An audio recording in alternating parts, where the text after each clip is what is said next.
सा गांव था जहां की सुबह आमतौर पर पक्षियों के चहचहाने से होती थी। उसी गांव के चौक पर माधव अपनी रेड़ी को जोर लगाकर धक्का दे रहा था, जिस पर केवल पत्ता गोभियों का ढेर लगा था। सूरज सिर पर था और माधव के चेहरे पर निराशा। गोभी ले लो, ताजी पत्ता गोभी ले लो। तभी एक काकी उसके पास आई और कहा, अरे माधव, कल भी तो गोभी ही लाया था। क्या तेरे खेत में इसके अलावा और कुछ नहीं उगता? घर में सब अब गोभी देखकर मुंह बनाने लगे हैं। क्या करूं काकी, खेत में फसल ही यही हुई है।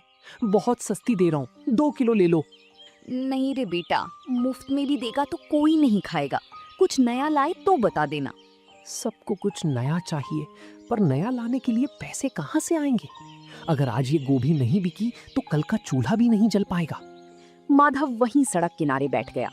तभी उसका पुराना दोस्त सोमू वहां से गुजरा। क्या हुआ माधव, आज फिर गोभी का ढेर घर ले जा रहा है? हाँ सोमू, कोई भी इसे खरीदने को तैयार नहीं है।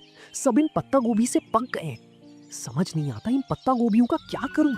भाई तूने शहर में कुछ समय उस दुकान पर काम किया था ना, जहां लोग इसी गोभी को बारीक काट कर कुछ सफेद पोटली जैसा बनाते थे। क्या नाम था उसका? मोमोस? हाँ सोमू, वो लोग पत्ता गोभी का ही इस्तेमाल करते थे। सोमू की बात माधव के दिमाग में घर कर गई थी। उस शाम माधव घर लौटा तो उसके मन में एक ही धुन सवार थी। उसने अपनी बची हुई सबसे अच्छी पत्ता गोभी उठाई और उसे बारीक काटना शुरू किया। अगर मैं इन गोभियों को फेंकने के बजाय इनका रूप बदल दूं तो शायद बात बन जाए। मैदा घर में थोड़ा पड़ा ही है। वो रसोई में मसालों के साथ कुछ प्रयोग करने लगा। खुशबू फैलने लगी तो उसका पड़ोसी करीम चाचा अंदर आए। माधव मियाँ, ये कैसी खुशबू आ रही है? आज क्या कोई दावत की तैयारी है? आइए चाचा, दावत तो नहीं पर एक कोशिश कर रहा हूँ। ये देखिए, मैंने इन गोभियों को मसालों के साथ पकाकर इस मैदे की लोई में भर दिया है। अरे ये तो छोटी छोटी सफेद पोटलियां लग रही हैं। इन्हें तेल में तलोगे क्या?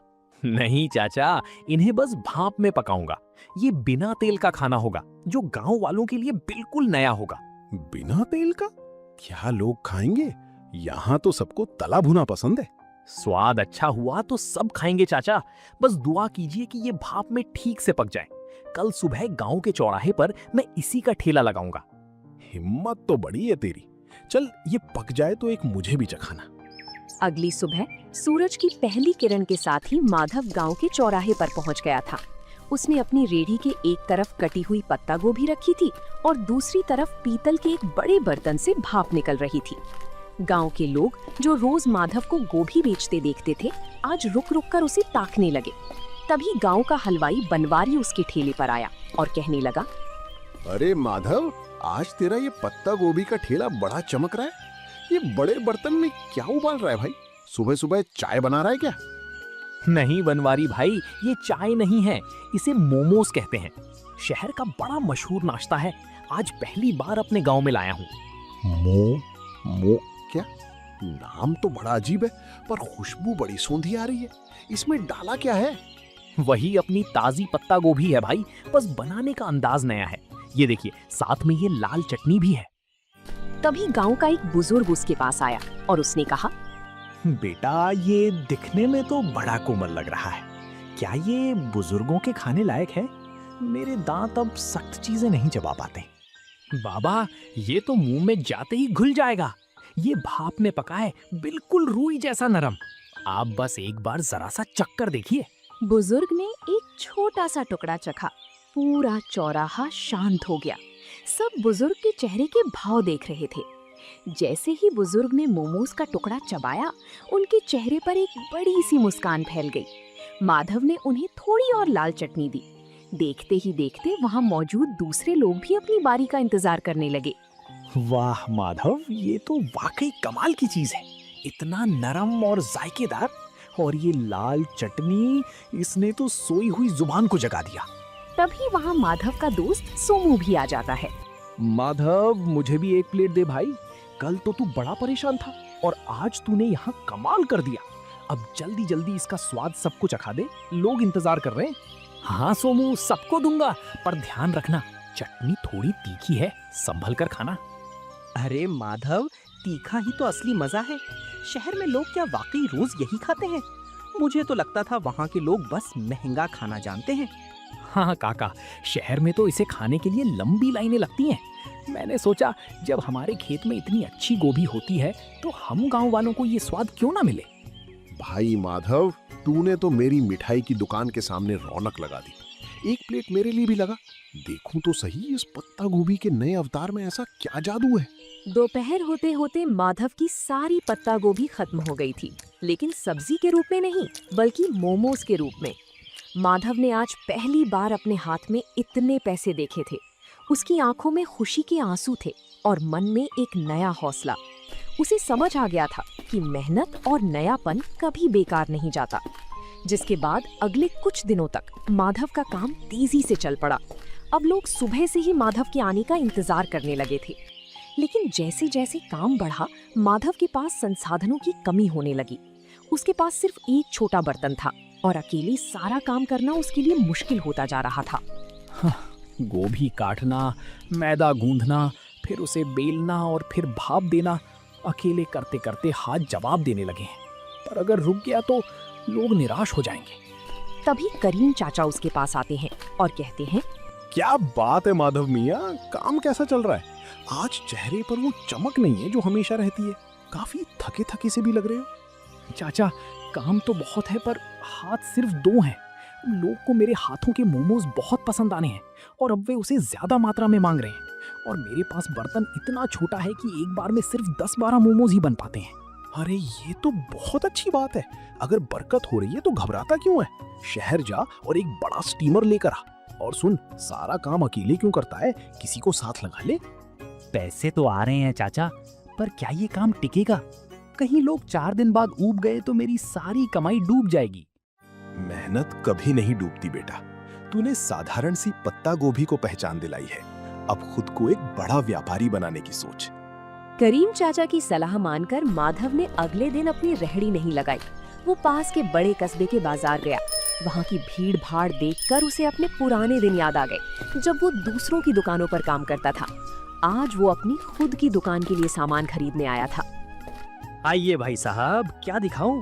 होटल के लिए बर्तन चाहिए या घर के लिए? मुझे मोमोज बनाने वाला सबसे बड़ा 3 मंजिला बर्तन चाहिए। और हाँ, एक ऐसी मशीन भी देना जिससे सब्जियां बहुत बारीक कट सकें। बड़े बर्तन की मांग तो बहुत है। आप कहाँ से आए हैं? शहर में दुकान खोल रहे हैं क्या? नहीं साहब, गांव में मेरा छोटा सा मोमोज बेचने का काम है। वहाँ लोगों को उसका स्वाद बहुत पसंद आ रहा है। ये तो बड़ी अच्छी बात है। ये लीजिए, ये स्टील का सबसे बढ़िया बर्तन है। इसमें एक साथ 50 मोमोज आराम से बन जाएंगे। और ये रही आपकी नई मशीन, इससे आपकी मेहनत आधी हो जाएगी। शुक्रिया। अब गांव लौटकर मुझे सिर्फ खाना नहीं बनाना, बल्कि अपने काम को और बेहतर बनाना है। कल से गांव वालों को मोमोज खाने के लिए इंतजार नहीं करना पड़ेगा। माधव जब नए बर्तनों के साथ गांव लौटा तो शाम हो चुकी थी। रास्ते में उसने ढेर सारी पत्ता गोभी खरीदी। उसे पता था कि अब उसका संघर्ष एक नए मुकाम पर पहुंच चुका है। उसने रात भर जागकर नए बर्तनों को साफ किया और अगले दिन की तैयारी की। अगली सुबह जब माधव चौराहे पर पहुंचा तो उसकी रेहड़ी का नजारा बदला हुआ था। 3 मंजिलों वाला ऊंचा स्टील का स्टीमर सूरज की रोशनी में चमक रहा था। गांव वाले ये नया अजूबा देखने के लिए जमा हो गए। माधव के चेहरे पर एक नई चमक थी, क्योंकि अब उसे ग्राहकों को इंतजार नहीं कराना पड़ता था। वाह भाई माधव, ये क्या रॉकेट ले आया आज? ये तो बड़ा आलीशान लग रहा है। रॉकेट नहीं है सोमू भाई, ये 3 मंजिला स्टीमर है। अब एक साथ कई लोग मोमोज खा पाएंगे। कल तक तुम लोग शिकायत करते थे ना कि देर लगती है, लेकिन अब इसकी मदद से नहीं लगेगी। अरे भाई, बर्तन तो बड़ा कर लिया, पर क्या स्वाद वही रहेगा? अक्सर काम बढ़ने पर लोग जायका भूल जाते हैं। भनवारी भाई, जायका तो मेरी मेहनत में है, बर्तन में नहीं। आप बस देखते जाइए। आज मैंने चटनी में एक खास चीज और मिलाई है, खेत का ताजा पुदीना। माधव, सुना है तूने कस्बे से कोई मशीन भी मंगवाई है? क्या अब मशीन से खाना बनाएगा? नहीं काका, मशीन सिर्फ सब्जियां बारीक काटने के लिए है। मेहनत तो अभी भी इन हाथों की ही रहेगी। मशीन से बस मेरा समय बचेगा, ताकि मैं आप सबको गर्मा गर्म खाना खिला सकूं। उस दिन माधव की रेहड़ी पर इतनी भीड़ थी कि गांव का मुख्य रास्ता जाम होने लगा। माधव बड़ी फुर्ती से हाथ चला रहा था। वो पत्ता गोभी की फिलिंग भरता, उन्हें आकार देता और स्टीमर में सजाता। कुछ ही मिनटों में भाप के साथ मोमोज तैयार हो जाते। तभी गांव के पटवारी जी अपनी गाड़ी से वहां रुके। माधव, ये क्या शोर मचा रखा है तुमने?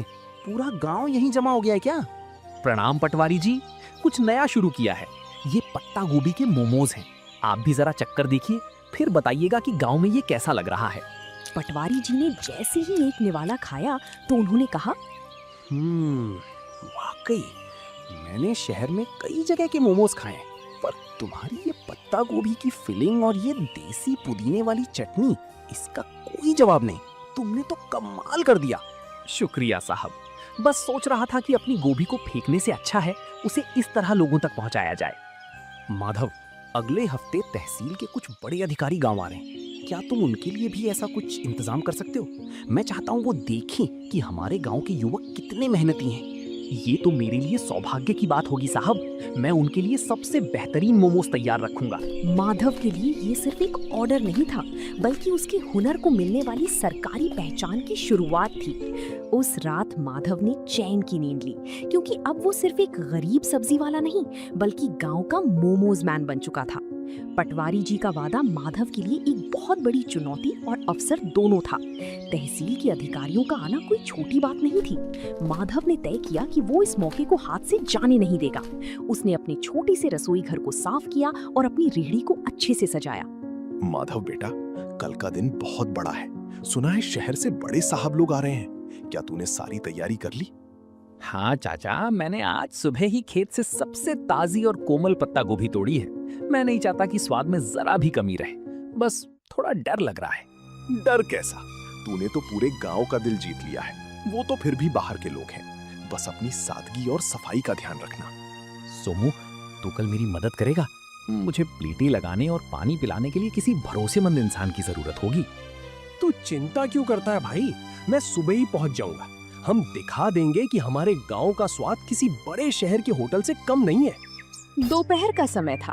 तहसील के अधिकारी अपनी गाड़ियों से गांव की चौपाल पर पहुंचे। पटवारी जी ने गर्व के साथ माधव की रेहड़ी की ओर इशारा किया। माधव के चेहरे पर एक विनम्र मुस्कान थी। उसने बड़ी ही सफाई से अधिकारियों के सामने गर्मा गर्म मोमोज परोसे। पटवारी जी, मैंने सुना था कि यहाँ का कोई युवक बहुत अच्छा काम कर रहा है।